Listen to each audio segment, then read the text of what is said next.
that we are seeing happening in the industry. First, some statistics, right? There are close to 600 million daily attacks that we see, right? And the other thing that we are seeing is there is a level of sophistication that is happening on attack. And I'll talk about kind of categorization of threat actors that we do. But the level of sophistication is going up.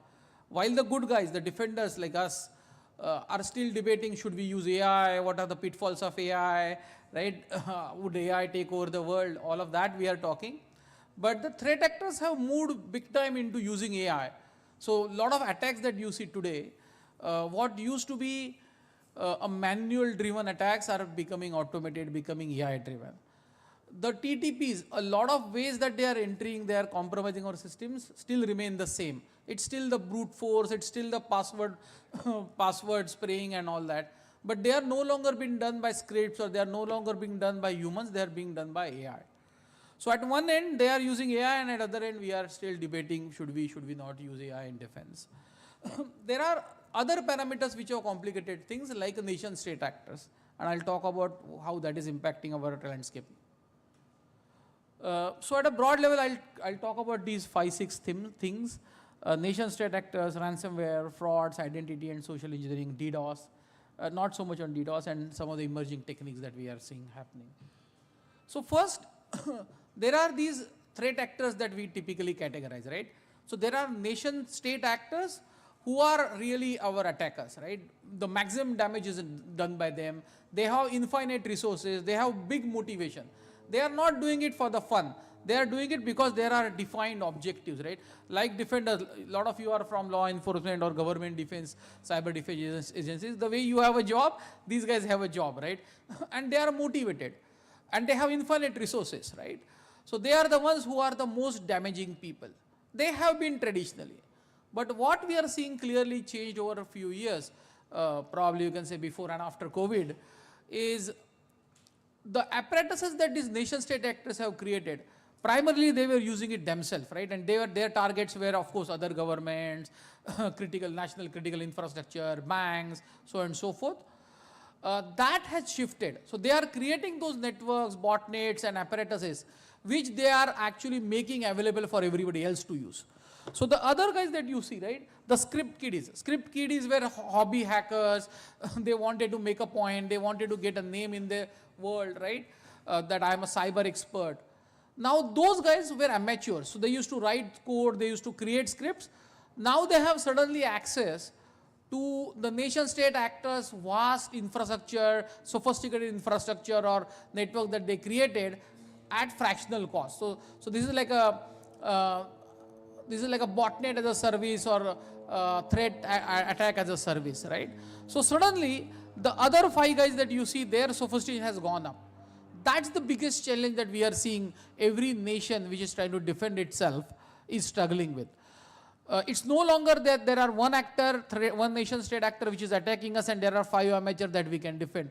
Everybody's level has gone up. So that's number 1. Number 2, if you look at the other guys, right, script kiddies I talked about, then there are security researchers, typically the good guys. But what they do is they create a lot of noise in the system, they identify bugs and they help us fix it. But at the same time, if there is a gap between a bug being identified and a patch being released, that gets exploited, right? So these are the guys who are also something that we look at. Then there are, of course, financial fraudsters, right?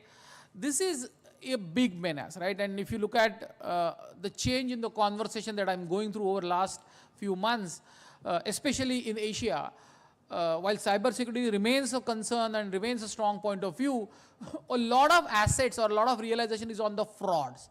Because cybersecurity is a more enterprise or more at a government level conversation. Cyber crime and frauds are impacting every citizen, right? And I'll talk a little bit more about that, hopefully add a personal story. So that is another thing that is a big impact for us. Then, of course, there are compromised employees, right? Disgruntled employees and so on and so forth. So as we go from top to down, the impact or their ability to do damage reduces. But the only caution that I said earlier is that now they have access to the nation state actors systems. So what's happening on the nation state, right? As you can see, From the industry wise, right, IT has always been the top attacked industry.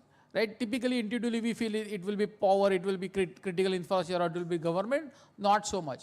Simply because the surface area of IT industry is much more. Everybody has a laptop. In fact, everybody has more than one device. Right? Typically, 2 or 3 devices everybody has. A personal one, a corporate one, plus a mobile and a smartphone and all that. Plus, everybody has access to a lot of stuff. Right? So, IT has always been the most attacked industry.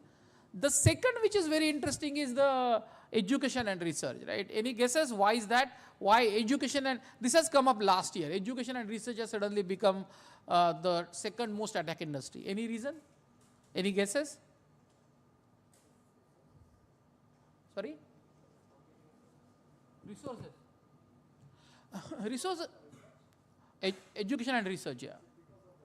It is because of research, right? So 2 or 3 areas that they are getting. So education is a very broad base, right? It has universities. It's not K-12, it's not schools. It's also universities.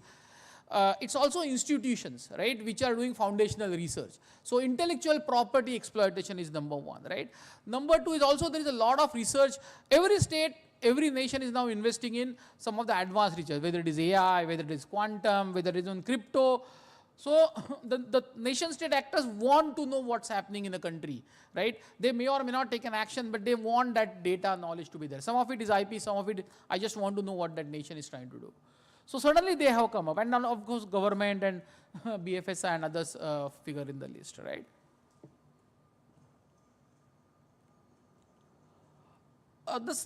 The boogeyman of cybersecurity, right? Ransomware, right? Whatever you cannot have a conference without talking about ransomware, right? Now, there is a good and bad story, right? Ransomware attack saw almost 2.7x, almost 3-fold jump, right? But interestingly, while that sounds like a bad news, interestingly, if you see, there is a 3x down on the final journey. Why do you do ransomware? Why do they do ransomware? Ultimately, they want to encrypt your device, encrypt your data, right? So that they can take ransom. There is a 3x reduction in the final goal that they have. So that's a massive, massive win for all of us, right? And why is that happening? That's happening primarily because of 2 things. Number 1, the sophistication of anti-ransomware that all of us are deploying, right? So the ransomware, when it gets activated, it's not going to its final goal, which is encrypt the data and make your systems inaccessible.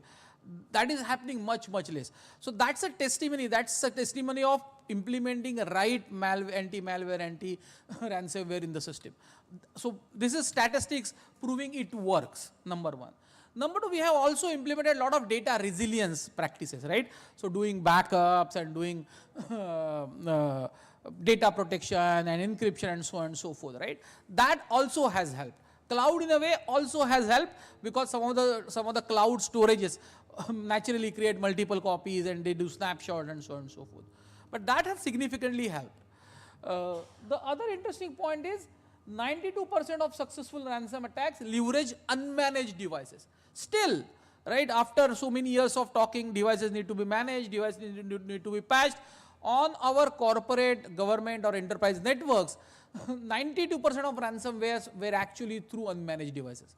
Again, that goes on to prove that importance of either having every device in our corporate network, even our government network, managed so that we can put our own policies and procedures and security controls on it, or do not allow it to be connected to the network. There are 2 ways. We may or may not have wherewithal to always make it managed, but then make it a policy, we will not allow that device to be connected.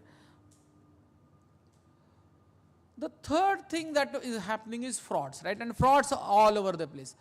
For whatever reason, Asia is at the hub of both attacks and attackers, right? There is a UN ODC report that came up, I think, sometime in October, which goes in the detail on what's happening there.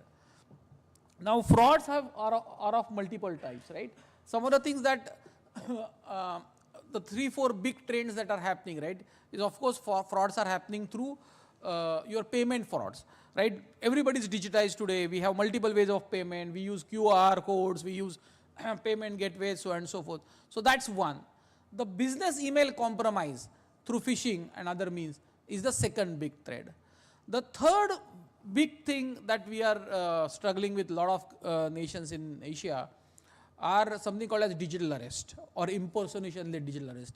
Is that a problem here? Have you guys come across digital arrest or impersonation scams in Maldives? So that is one area where me and Microsoft did a lot of work with India, right? So the popular scam there is that somebody will impersonate a law enforcement agency, either a police or central investigative agencies, right? They will call, and there is a typical scam that happens that either your package is caught by customs, it has got illegal material, or some threat, right? Now, and then they will get you on to come on a call, right? Either a Skype or a Zoom or a video call, right? And then that interrogation goes on till it wears you down, right? 48 hours and obscene number of hours it goes on. The logical person wears off so much that then the person will try to transfer some money and try to get out of it, right? There are a very large amount of monies which have got stolen, right? So what are we doing about it, right? So one thing that everybody can do is block, right? If there is an unknown call, we block and all that, right? So we work with law enforcement, one, to block those IDs. But that's not enough, right? Creating an Outlook or a Skype or a Zoom or an ID is basically minutes job, right? And that also nowadays is automated. So we are using what we preach, right? We are using a lot of AI to do two things, right? One, if we identify one ID, we are actually tracing it back and identifying that ID is originating from what sources, what device, what IP address, what geographical location. And then we are correlating that with other IDs, other devices, I mean the same IP or a device creating other IDs and blocking that. So if we get one, we are able to probably block 100 more. So that's a battle that is going on, right? We are also using some image recognition, because when they do imagery, right, they want to use a police symbol, they want to use a shield or some government symbols. So we are trying to protect that as well. So we are using some of that. So that's something that we have seen a tremendous drop, but I would never call it a win, because it's a continuous battle that keeps on happening between us and them. There is also an interesting one, tech scam, right? Tech scam is typically done two ways, right? The purpose of tech scam is to land something on your device so that it can be compromised, it can be used for further damage. One of the most popular way the tech scam happens is a tech support scam, right? We'll call, I'm either from a telephone company, or I'm from your operating system support, or I'm from your device support, and do something, right? That is something that we are seeing surprisingly almost 5-6 times more than everything else put together. So tech scams seems to be a most popular way of doing frauds. And as you can imagine, again, IT is the big one, because that's where the tech landscape or the surface area, attack area is more. I talked about QR code as well, right? There are two big aspects of this fraud that is happening. One is the QR code, what is called as quishing. But the other one is using phishing, right? So Microsoft blocked or quarantined some 775 million messages which actually had malware, right? So number of emails that have got blocked are in billions, but identified, validated 775 million messages that had malware. So look at the volume that is being generated, right? So in this world, there is no way we can live without an anti-malware system today, right? And this is not only for our corporate work or government work, this is also for our personal work. So it's time for us to look at protecting not only our work identities, but also our personal identities, personal devices, personal email accounts.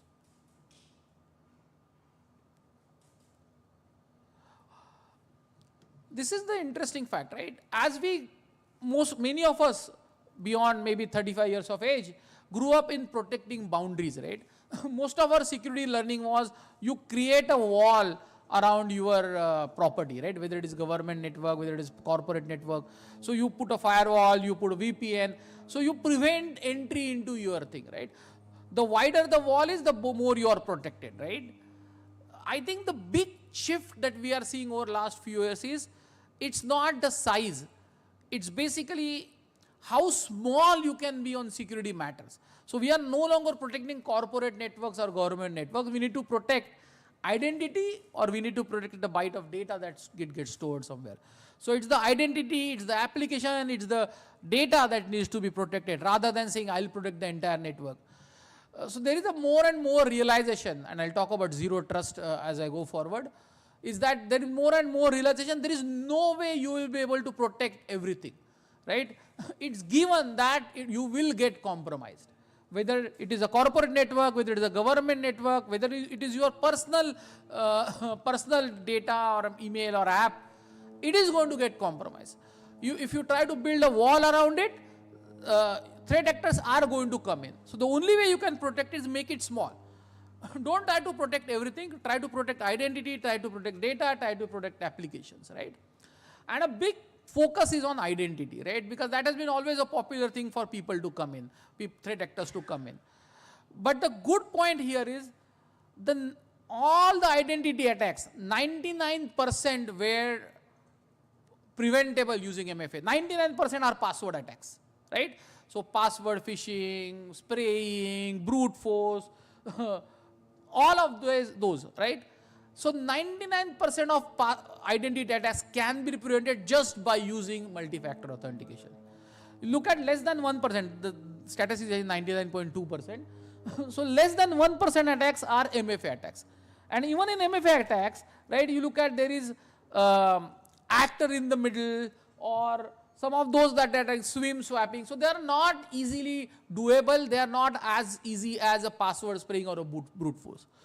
So just this one simple thing goes a long way protecting identity. And there are more ways of protecting identity. MFA, I think my predecessor talked about, don't only use OTP based MFA, use other ways. But you can go more and more. But minimum is you need to have an MFA everywhere. Your bank accounts, your personal accounts, your, of course, corporate accounts and government accounts. The other thing that is happening, right, is the big emerging thing that we are seeing is use of AI by threat actors, right? And if you look at what they are trying to do, right, they are using AI for three broader themes. Number one, making sense of the knowledge or the data that they are gathering about all of us, right? So what they are doing is they are using all of that AI to really target the right folks, right vector, right? So they are ensuring that they use AI to go through the information and identify the right target. That's number one. Number two, they are using AI for really scaling the attack, right? So it's no longer they need to go to and do it for one or two, they can do it in millions. The third thing that I'll talk in the next slide is deepfakes.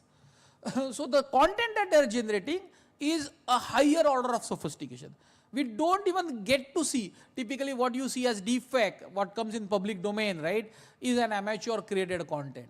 The one that is created by professionals on deepfake is extremely sophisticated, and it's no longer voice. It's voice, video, of course text, all of that.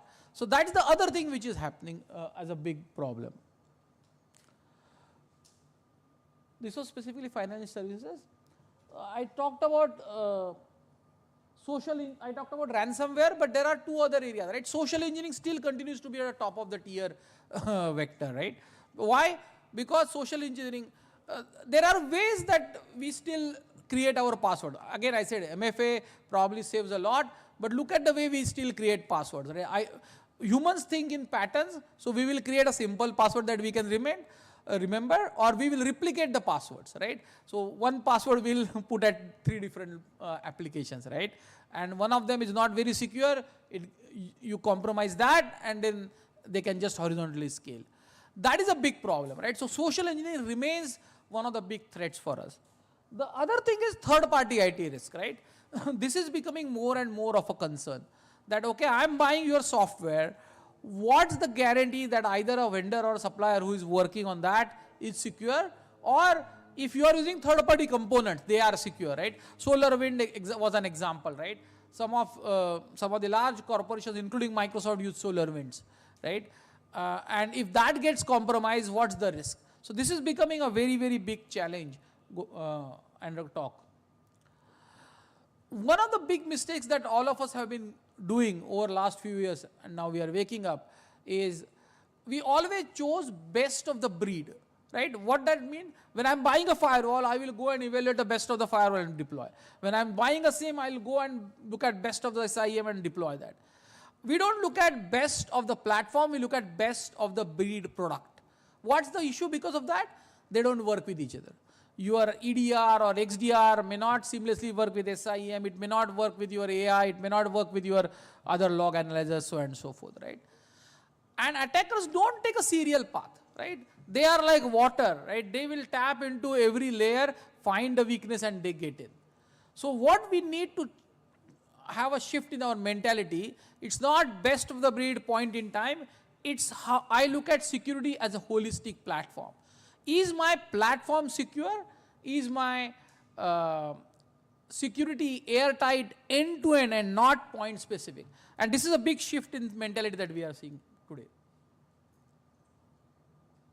So basically time is not on our side, right?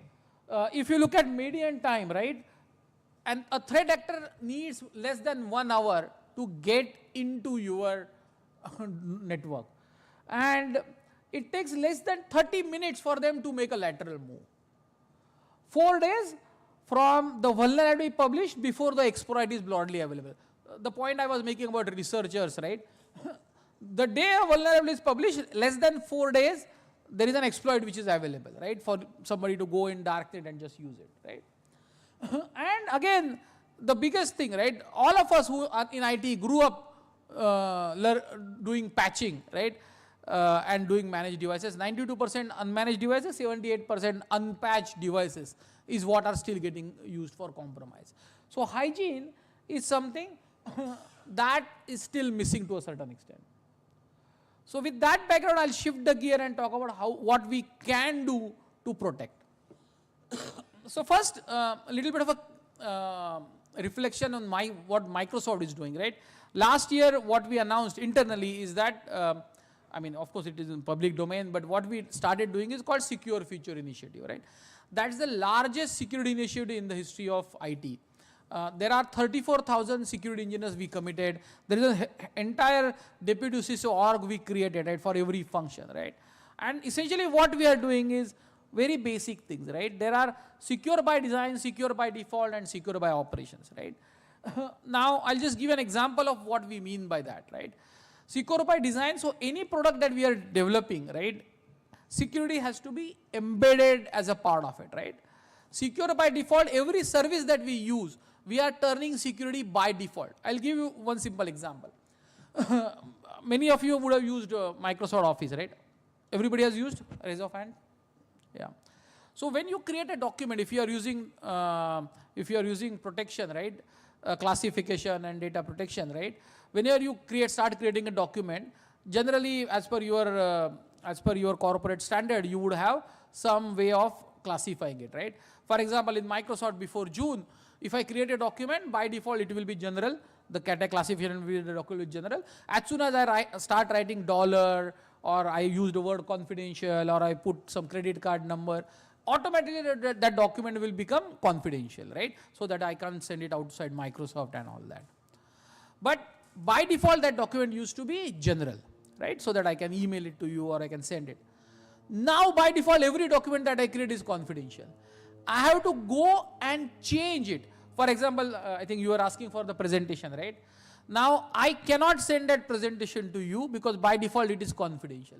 Although it is for this expo, right? It's general. So I have to change the confidentiality, change the label categorization and make it general if I have to send it. By default, it's a general presentation. This is available for you to download, but by default it is confidential.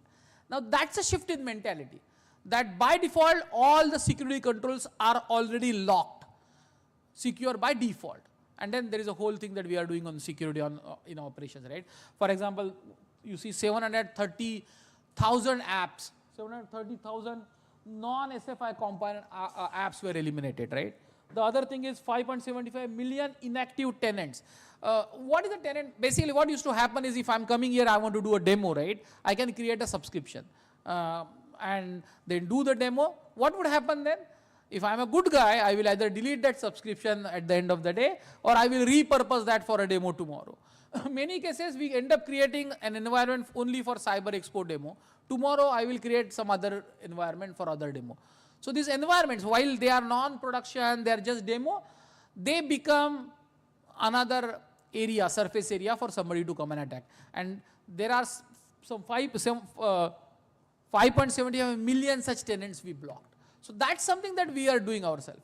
The key tenant, and this is a theme that you will keep keep me talking about, right, is protect identity. The 6 tenants that you see, protect identities and secrets, right? Again, the same theme that I talked about, passwords. Protect and isolate production systems, right? So basically segregate production system completely. Protect the network, which fortunately most of us have been doing. Protect engineering systems. A lot of attacks are happening, and again, you also mentioned a lot of code that gets generated. Right? Developers have a lot of access, and there is code that actually sometimes, believe it or not, includes username and passwords. So protected engineering system is altogether a different one. The last two, right? First is monitor and detect threats. That's a big call out here, right? Everybody has been monitoring, but this whole EDR, XDR that we need to deploy becomes a must for us to be able to detect these threats. And finally, automate the remediation. The timelines that I talked about, at less than 1 hour to attack, less than 1 hour for a threat actor to enter, less than 2 hours to do a horizontal shift, right, or 4 hours for data exfiltration, makes it impossible for you to humanly do anything. That's where you have to automate, you have to make it AI enabled. The other point, right, and so all over the world, there is more and more data privacy, data regulations which are being enacted, right? Sometimes in the corporate world, we feel it's a bit of a pain because there is another regulation that we have to deal with. But both as a citizen and as an individual, right, it's something that all of us desperately need. Our data today is much widely available. We need the right controls around it. One of the things that all organizations are waking up is the triad of data.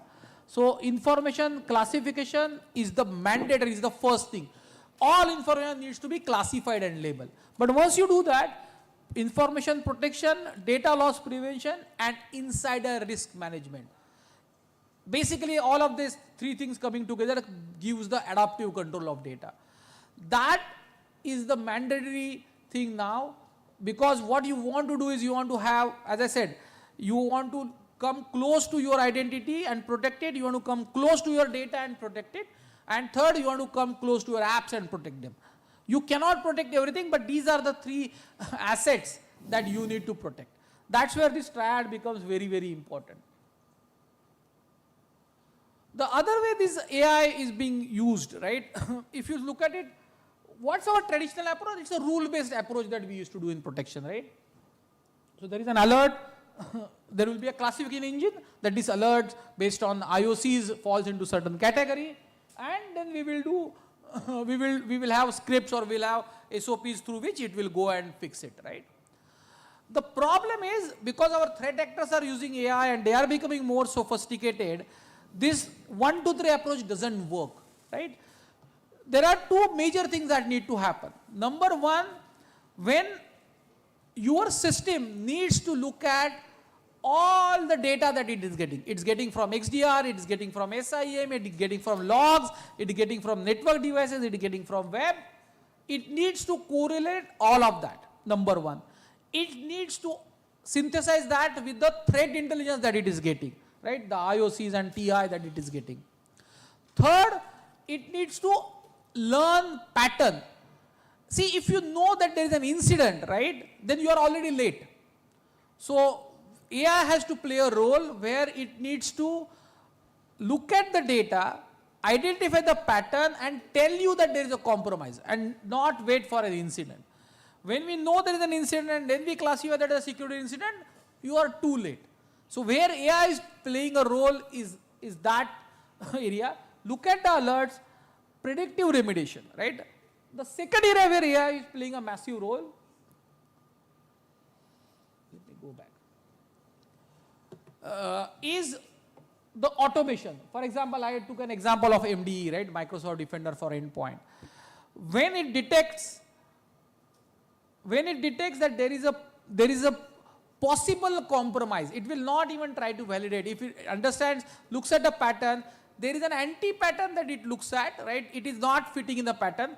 For example, I am today in Maldives, right? If in an hour's time, I log in from where I live, from Mumbai, if there is a login, it's physically impossible, right? I cannot go from here to Mumbai in 1 hour and log in. I'm logging in here in an hour. If I log in from Mumbai, that's an anti-pattern, right? It's not a normal pattern, right? Or I typically do not access finance systems. I'm not a finance guy. I will never log into a Microsoft SAP.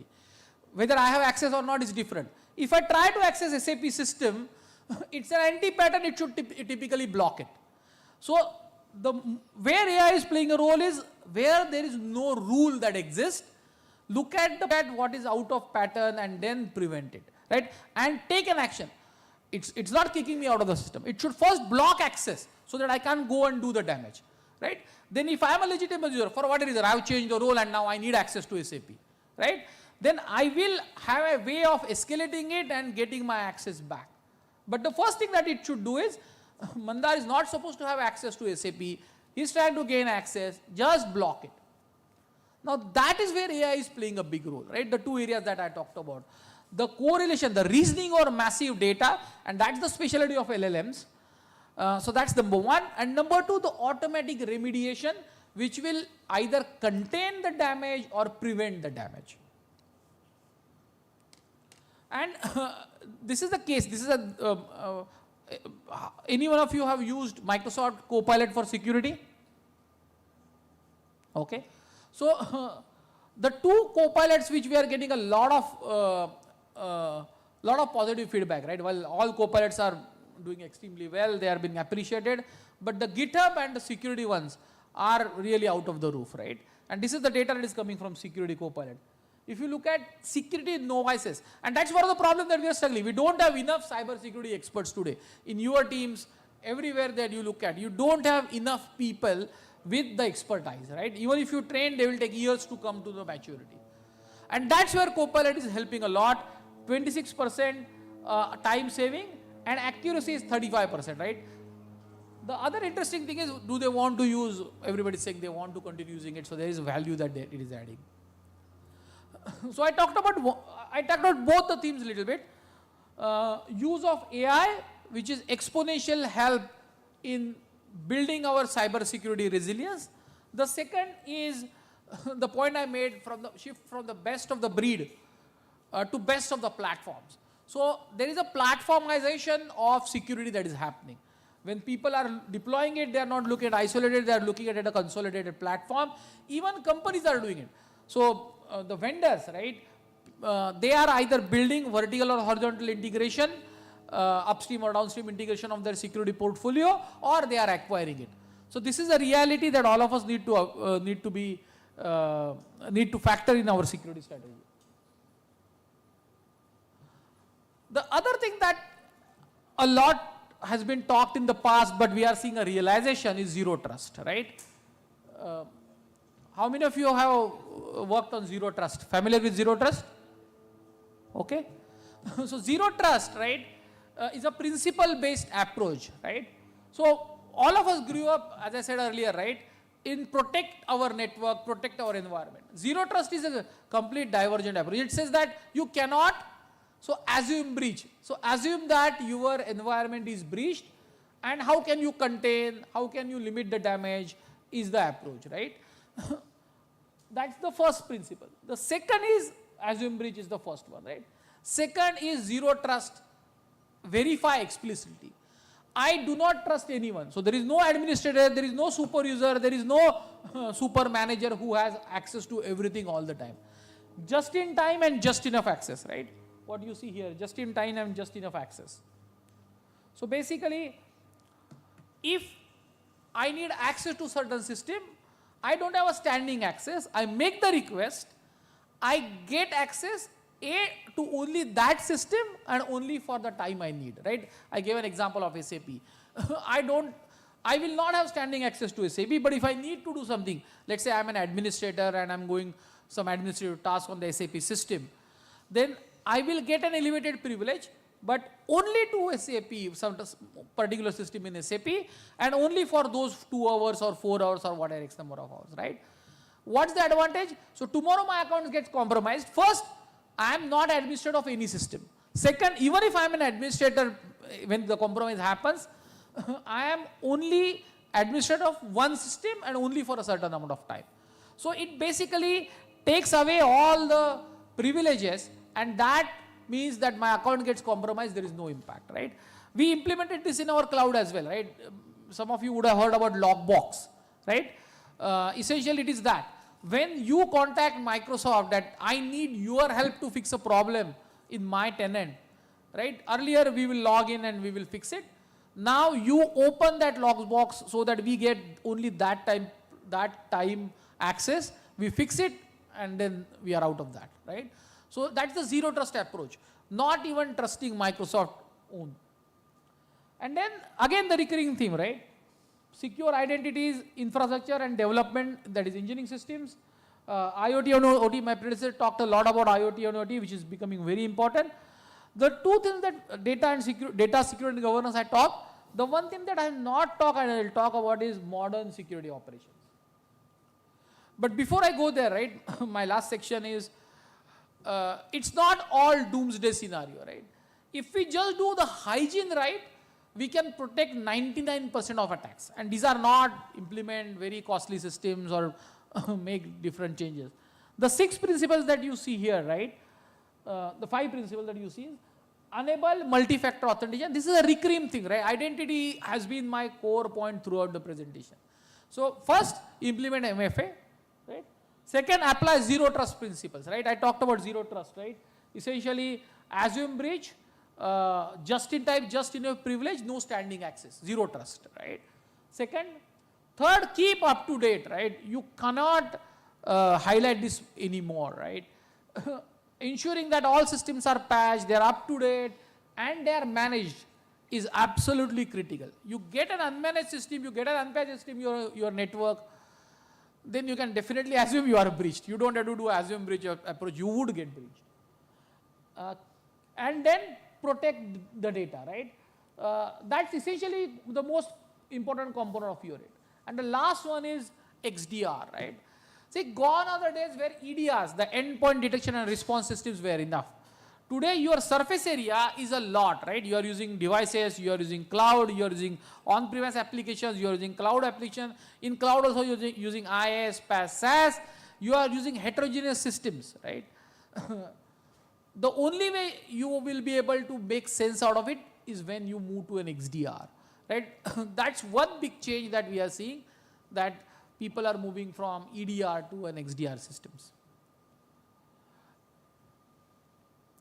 How do you create your own security operations, right? It's a layered approach, right? From top to bottom, if you see, if you look at the broadest areas, that bottom are again the same, identities and endpoints. If you do not protect your identities and endpoints, whatever you do on top is not going to be sufficient. So first principle is protect your identities and protect your endpoint. That's the entry point. The next one is secure your digital asset. Digital assets are data, your applications, including cloud applications. That's the second thing, right? Third, detect and remediate threats. That's the whole XDR piece that I talked about. You have to have detection across your environment, protection across your environment, and the final piece is it has to be automated. You cannot depend on humans to look at a ticket and implement it, right? It has to be automated.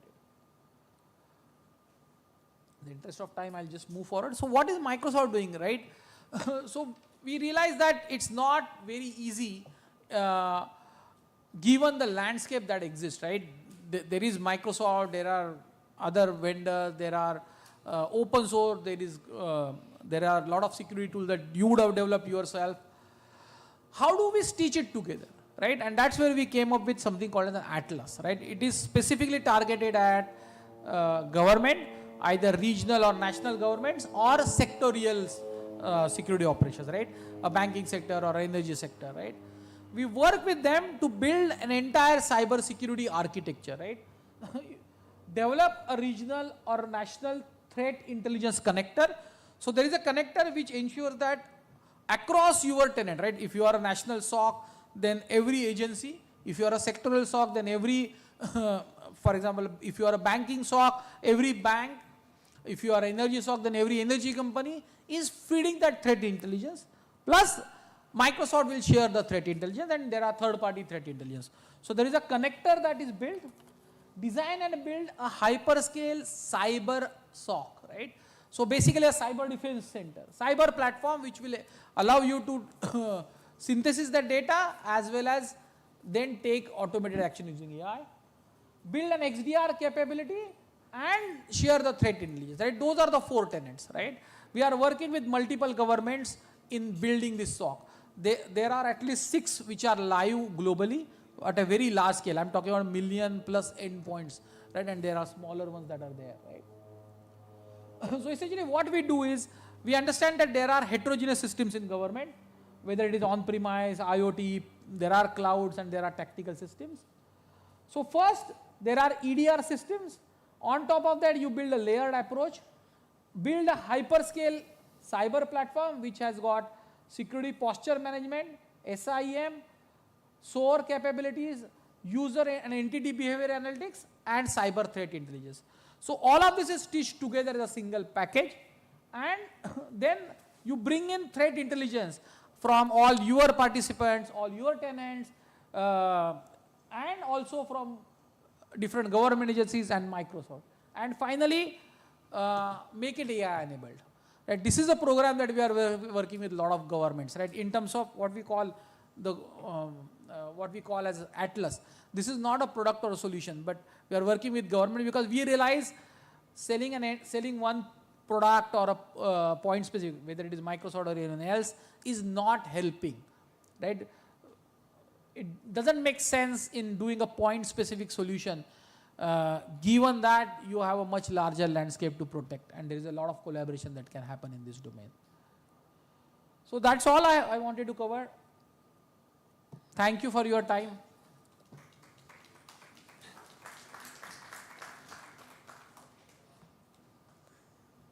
Thank you, sir, for your insightful session. On this note, I would like to thank all our keynote speakers for sharing their valuable insights. This concludes our afternoon keynote session. Thank you all for taking part in the keynote sessions at Cyber Expo 2024. Have a good afternoon.